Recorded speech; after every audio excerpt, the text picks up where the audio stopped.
there, but let's solve the underlying issue that they don't have control. But certainly, when people don't have enough food to eat, they do need to be sustained to actually have a movement. Yeah.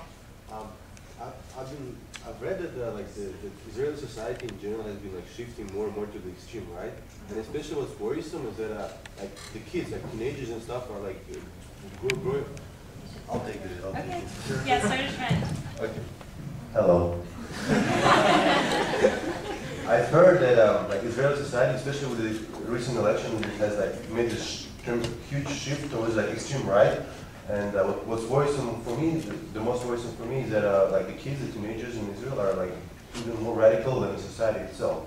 And I was just wondering, like, how could we like affect Israeli society? How can we inform them?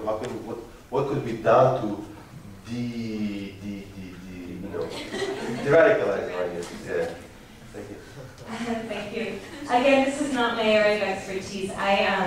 I guess I don't have the impression that the Israeli youth are necessarily more extreme, although I may be wrong about that. I think what we see happening is that as Israel feels more and more threatened by the international movement, it will clamp down more and more. I mean, Ilan Pappé, the incredible Israeli historian who spoke here last year, said Gaza is just the beginning, that this is sort of a reaction to the growing movement, and that it's going to continue from here on. And so how much Israeli society will radicalize? I mean, certainly the elections or the coalitions of these right-wing governments in Israel is very worrisome. I mean, we're talking about governments that not only support the occupation, as other mainstream Israeli organizations always have, but also go so far to the right, saying that its own citizens who are not Jewish should either have to leave or take an oath that says that they have no national claim to the area, it only belongs to another religion.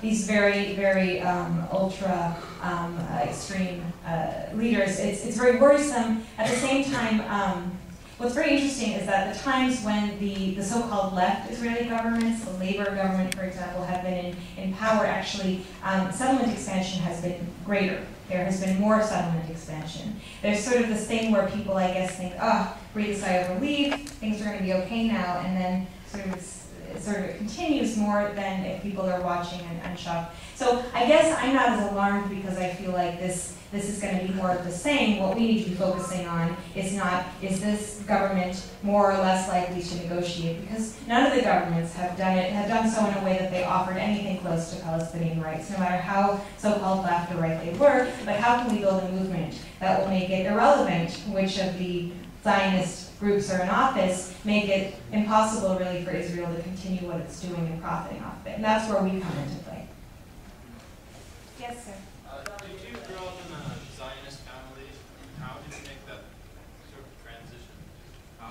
So I grew up in a Zionist family. It was certainly not an extreme Zionist family. It wasn't something even talked about. It was just kind of something assumed. For my grandma, occasionally would talk about it, but it wasn't. I actually think that probably the way I felt was similar to what I think most Americans feel, just because of the biases in the media, just kind of a de facto allegiance to Israel. Maybe mine was a little bit stronger.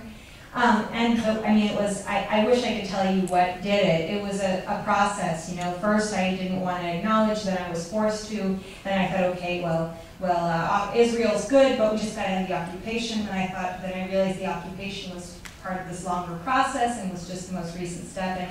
And it really was a long time, years, before I actually was able to confront the fact that it wasn't just about occupation, but about the idea of this ethno-exclusivist national identity. And it was just a long process for me, and I don't actually expect anyone to make it like that. It's just kind of a process. Yeah.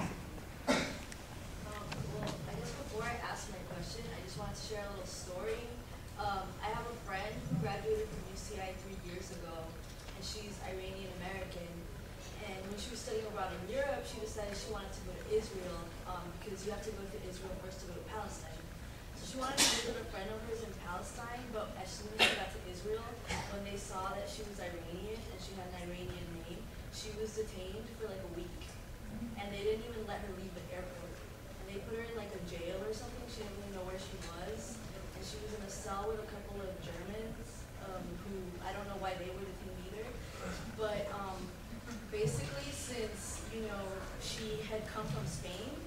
they just, a week later, they sent her back to Spain. I think they didn't let her take showers, and they just gave her like really crappy food. And she had to like sneak her cell phone into the jail cell, so she called her mom in America using her cell phone and all that. So I guess my question is, how hard was it for you to enter Palestine as an American citizen? And how does that compare to other countries? So, so did everyone hear the question? Yeah, and she was No. a UCI student too. So. Okay. All right. So I'll say it briefly. I wish everyone could have heard because you said it great. But there's a UCI student, a former UCI student, who tried to go to visit a friend of hers in Palestine, had to go through the Israeli security, and was then detained because she was Iranian, held, deprived of, I guess, decent food and the ability to shower and bathe and stuff, and eventually, after a period of a week, was sent back to Spain, where she'd been coming from. And the question being, what is my experience trying to go to Palestine? And my experience is certainly that it makes a difference being American, but furthermore, it makes a big difference that I'm Jewish, and secondly that I'm not Palestinian. So Palestinian citizens of the United States are now more and more being turned away by Israel. So even though they have U.S. citizenship, precisely because they come from the area, precisely because of their ethnic origin, they are not allowed to go oftentimes. This is not by all means all the time.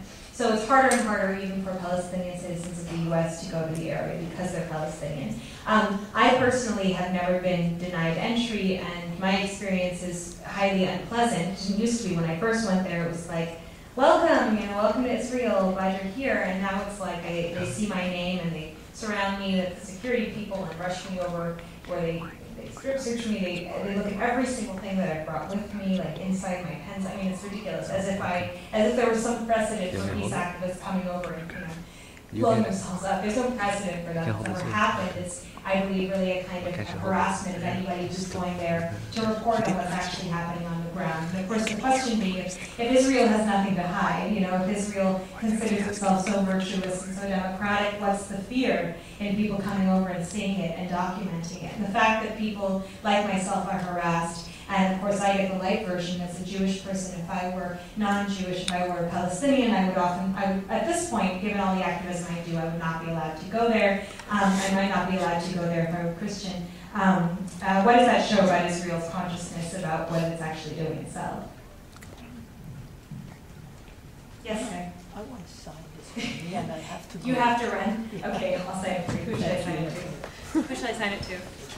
Adele. AD? A-D-E-L. Are there other questions? That's, by the way, the best Palestinian name is Adel. It means justice. You guys can just yell at a question. I can listen and read. So what's next for you, Anna? What's next for me?